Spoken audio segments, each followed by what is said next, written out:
I'm turning the tables. Comedy lovers, meet Vic DiBitetto. Wow, thank you for saying my name right. I'm Italian. I I know, but even understand. Italians mess up my I name. know you said But that. thank you. He's a viral comedy legend. Think cracking up moms on YouTube and selling out shows with every punchline. He's here to talk family, social media magic, and how he turned daily frustrations into comedy gold. Did that say cracking up moms? Yeah. What about dads and sons and Okay. daughters? Okay, I like that. I make everybody crack up. I know. I saw that. I'm like, All cracking up. ages, all races. I'm a comic of all I people. like that. So cracking up moms. So Yeah. you have to make me crack up. Well, if you ask my wife, is he funny at home? She'll tell you no. He's a can I curse in this thing? Yes, yes. She'll say he's a miserable fuck. And I'm thinking, what does a miserable Why? fuck look like? I know. Yeah. I don't know. Well, she's been doing this for 42 years, so So you're not that funny anymore to her.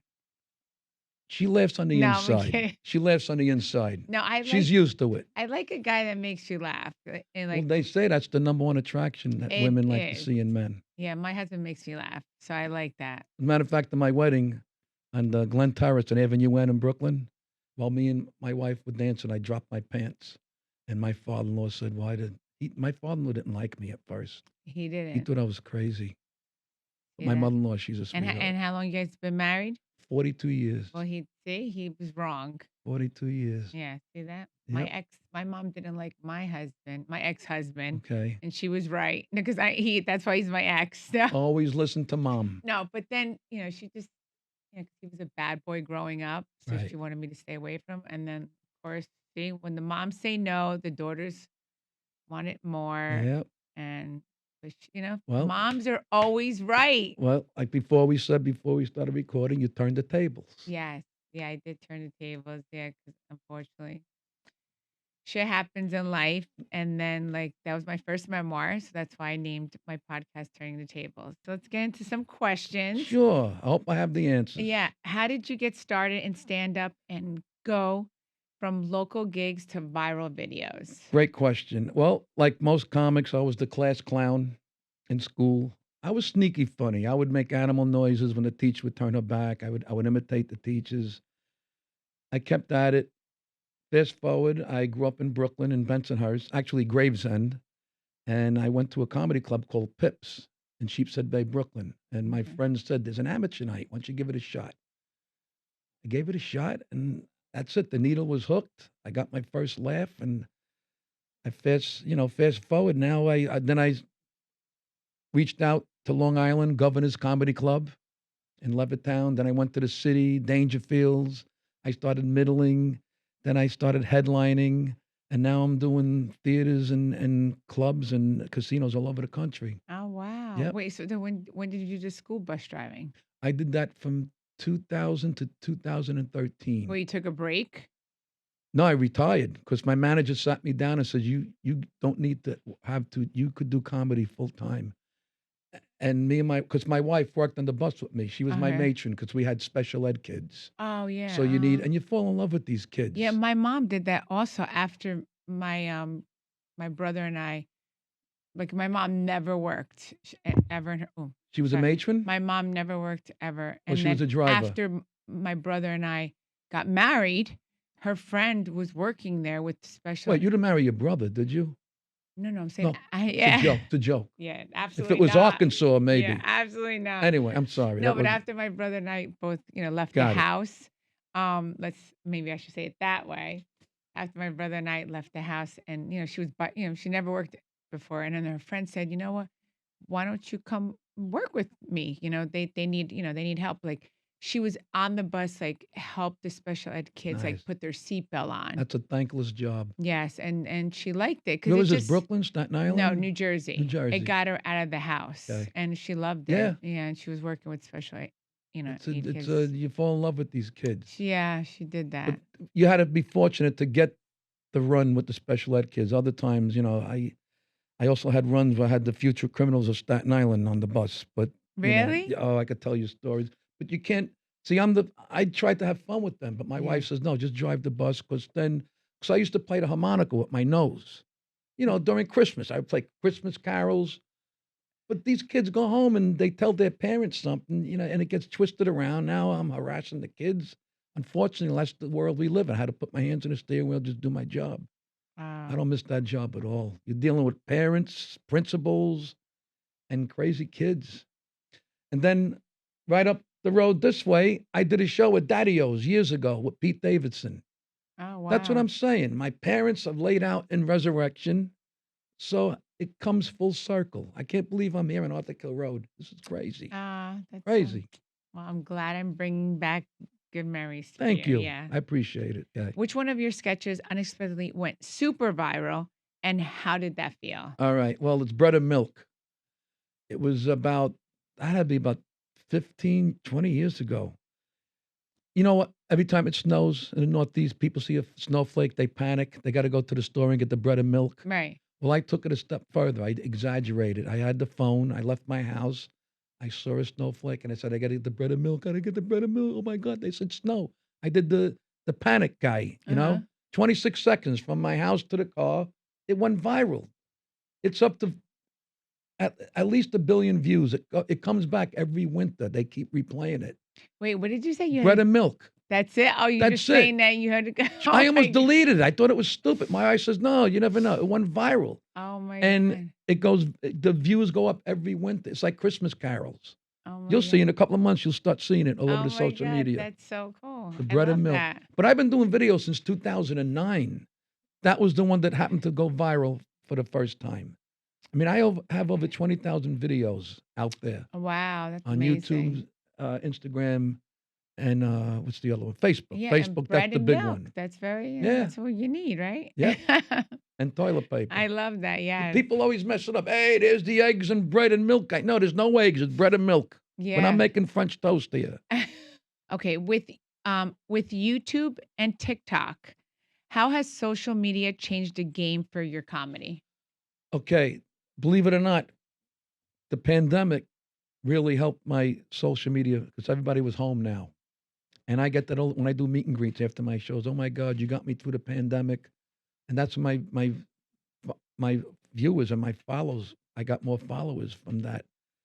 But the game has changed. It's the mid '80s. That was the high point for stand up comedy. Everybody went out to the clubs. Now it's on your phone, and there's so much competition out there. And now it's not. Unfortunately, it's not about talent or being funny. It's how many seats you can fill up in a comedy club. I mean, I paid my dues. See what the thing with me is I have the following and the stand up act to prove it. I mean, you see some of these people, they got billions of views on the social media. You go to watch them in a comedy club, and you're like, why did I pay to see this? They got nothing on stage. You got to have both. That's why I'm 64. The social media is really used by these young people. Yeah, I've started this since 2009. Well, I mean, at least then people could come and see you in person and have that. Absolutely. And then you have the people that are good on social media. Right. And then that works for them. And the videos is different than the stand-up. People come to see me like let's say they see bread and milk. They come to see me at a club. They expect me to run around the stage and I got to get the bread and milk for 45 minutes. The videos is different from the stand-up. So I got a nice balance between both of them. That's good. Was there a moment when comedy totally changed the direction of your life? That's a great question. Absolutely. It all started, it was like the perfect storm around 2000, I'm going to say 15. I didn't have a manager yet. Bread and Milk went viral. Kevin James calls me up to be in Mall Cop 2, which I couldn't believe. So I needed a manager. I knew nothing about how to sign papers to do a movie. And I got a manager, Russell Best from Best Entertainment. He said, okay, which I met him in 1996. We know each other over 30 years. That's another beautiful story. Maybe for our next And you guys are so time I've come together? here. Yeah, we met in 1996. I used to warm up a studio audience for a show called Forgive or Forget. Mother Love, she was the host. Russell was the producer. And we met. The show went off the air. He moved down south. I moved to Florida. We lost touch. And then one day I texted him. I said, can you manage me? And I kept asking him a few times. He said, Vic, I don't know nothing about managing comics. And finally he came through when I got the movie. He flew out to Vegas. We met in Vegas, right across the street from the Wynn Hotel. I remember it like it was yesterday. He signed the papers and he sat me and my wife down. He says, you don't need to do comedy. You don't need to do two jobs together. You could do comedy full time. And it was the perfect storm. Bread and milk, management, Kevin James, the movie. I was flying high. It was great. And then COVID hit, and that's when it leveled off. But that's when the videos kicked in extra because people were home now watching the videos. So now COVID is over. I'm starting to go up again. They're coming out to the clubs. I turned the tables. That's awesome. So, like, when you were home, you started doing videos during Yes. COVID. Yes. Yeah. So that's see, Then I did that's these good. virtual shows on it was horrible. You need a live audience. You can't do a show in front of a camera and people are watching in their homes. You need that instant gratification, that instant feedback. There's nothing like a live audience. Like, well, yeah, you like to hear the crowd laugh. Yeah, it's great. No, that's That's awesome. why I still get the butterflies before I go on stage. Oh, I I love love what that. I get paid to make people laugh. You Yeah, know? no, I mean, listen, it's hard to find a good comedy person that makes you laugh. Like, Well, come to one of my shows. I know, I definitely want to come because, like, it's hard. I I'll like get you to. tickets. I'll hook you up. I You love. got a guy. Yeah, I love to laugh, and like, I love people that make me laugh. We need to laugh now more than ever. Yeah, no, I usually look in friends, like people that make me laugh and that I have a good time with. Because if you don't, it's like, what's the point? Right. So I It's the love that. best medicine. It is. Better And than Ozempic no, and it is. Wegovy and then I do a whole bit about that stuff. Oh Oh my my God. God, it's so This is funny. fun. You're Uh, doing a great job. Oh, thank you. We have some fan questions. Sure. Tara from Cleveland, she wants to know, did you ever improvise jokes depending on the crowd mood? Absolutely. As a matter of fact, I like improvising in between because I actually get bored of my own set, my own act. I like to improvise. Yeah. If a heckler, see, I don't really get hecklers. My fans, I have a loyal, supportive fan base. Matter of fact, they yell out my bits now. I'm getting heckled by my own material. Hey, do this, do that. They know me. Oh, really? But I'll goof on the stage, the background. Like if there's a balcony, I'll say, "Hey, there's the two Muppets from Sesame Street." Those two old men. Yeah. It all depends if somebody yells something out. But I don't really know what I'm going to say till I hit that stage. Most comics, they sit down, they write, they read their notes. Oh, you don't do that? No, it's all up here. Oh, that's It's all awesome. up here. That's so I good. do it on a whim. I put it out there in the belly of the beast, right in front of the live audience. Yeah, because Sebastian Maniscalco, I think I mean, he does it, but I think before that, I think I've heard him say that he does Yeah. write jokes Every comic out. has their own Yeah. method, their own style. Okay, so you broke the internet one rant at a time. What inspired that approach? Okay. After Bread and Milk went viral, then the next one, I did it according to topics in the news. During COVID, the government, remember that? They were supposed to give us $1,200, that surplus. They Oh, yeah. give the $1,200. A week or something? But yeah, I Oh. did a whole rant on that, on how that's not going to do anything for the typical American family, grocery bills, health bills. Oh, yeah. And that went viral. That went viral during COVID. I was on Time Magazine, not the magazine. They interviewed me. That went viral. That was great. It was because if you hit the right topic at the right time, you got to hit what's trending. Then I did a silly one off at the top of my head. You know what? You're Italian. Yes. At the end of the meal when the coffee comes out, it's a big deal. My mother always had the Farberware pot with the extension cord that was coming from the kitchen and Oh, through the okay. Yeah, backyard yeah, to the yeah. living room. And My she would mom come. never had that. We used to make it with the espresso Right. machine. Well, we had that too. Yeah. So my mother would come out. Who wants coffee? I took it a step further. I'm going to back off from the mic because you better cover your ears.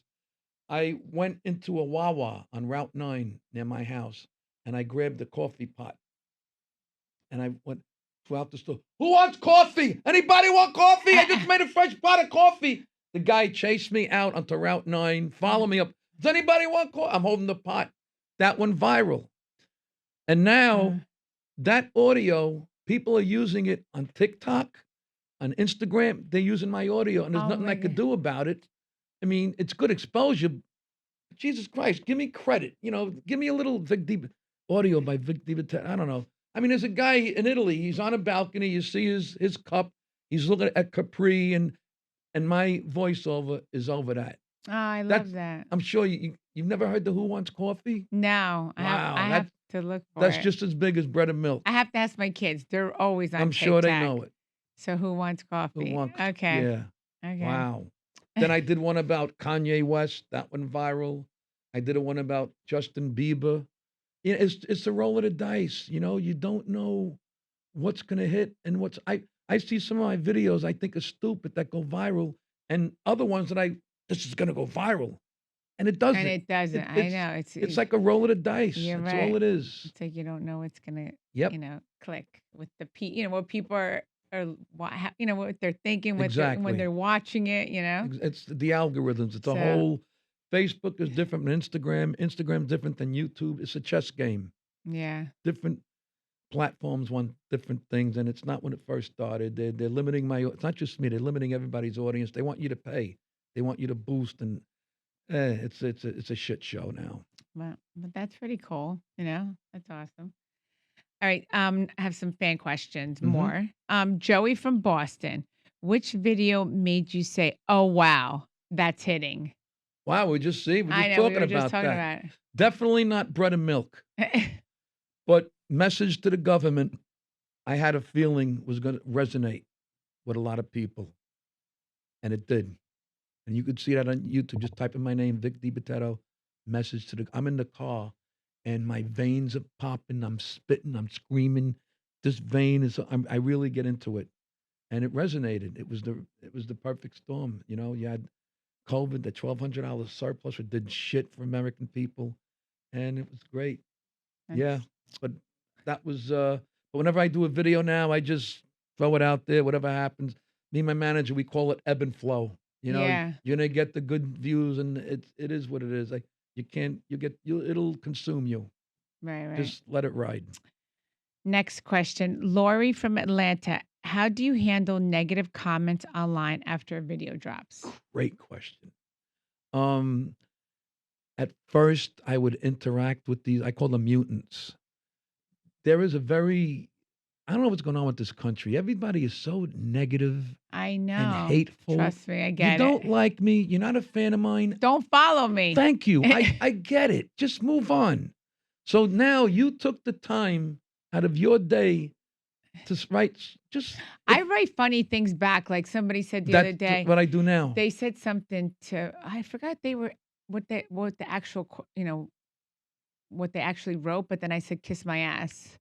And I was like, I find the nicer you are, the better it gets them. Yeah, just I'm just be like, nice. so I'm just nice back, or like kiss my ass, or like, I'll get, love, love, love, and I put hearts, I'll get, you're not funny. Yeah. And I'll write back, yeah, but you're hysterical. Yeah. And I'll take a screenshot of his face. Then they play the victim. They start shit, and then they play the victim. Right. I'm going to report you.